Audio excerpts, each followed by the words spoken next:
How were the relations between Egypt and Kush in the time of the Hyksos? Did the Kushites really help the Hyksos in their war against Egypt? What are the evidences of the type of Egyptian-Kushite relations in the Hyksos period? What do the original sources and inscriptions tell us apart from the modern intellectual conflict? To know the answer to these questions, please stay with me.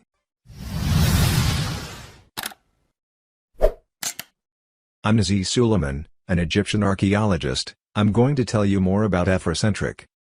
Please follow me. In 1898 Lord Carnarvon discovered the painting known as the Carnarvon Tablet, which was translated by the English Egyptologist Alan Gardner. Then another tablet translated by French archaeologist Pierre Lecoux in 1901. The Egyptian archaeologist Salim Hussein also published a translation of both tablets in his book Ancient Egypt, Volume 4. Page 140. Both tablets date back to the reign of the great King Kamose, and tell the smallest details of his struggle with the Hyksos.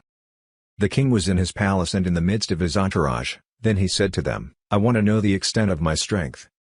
When I see a king in the north ruling Egypt, and another in the south ruling Nubia, and here I am sitting on a common throne with a man of the Hyksos and a slave." It completes the events of the two previous documents, and tells us the story of the continuation of Kamose's victories over the Hyksos and the terror that the great army of Egypt brought into the hearts of the Hyksos.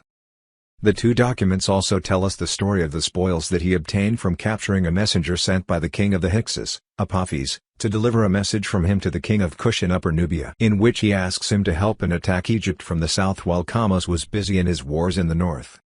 Kamose undertook a military campaign against the Kushites in southern Egypt in order to sever supplies and links between his main Hyksos enemy and his Kushite enemy's ally. Our hero, with the real name of Ahmose, son of Ibana, served as crew commander, literally chief of the rowers. Perhaps classed as admiral, of the king under three successive sovereigns from the beginning of the 18th dynasty, Ahmose, and Amenhotep I and Thutmose, between 1580 to 1520 BC.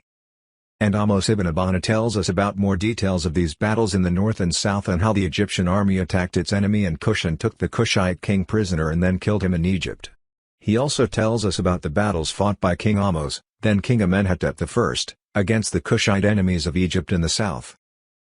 The relationship between Egypt and Kush continued in the worst case throughout history, and the Kushites were always the enemies of Egypt and allies of the enemies of Egypt. This is what the original documents and inscriptions in the tombs of the ancient Egyptians tell us, and how the Egyptians themselves viewed the Kushites as enemies of Egypt. Today, some mentally ill people claim that the human race of Egyptians and Africans is of one origin. It is a desperate attempt to remove the Egyptian identity from the people of this great civilization. But they must know that our identity in our hearts is as firm as mountains. Dr. Nazi Suleiman was with you. Thank you for listening. And I wish you a good day. Hope we meet in a new video next week.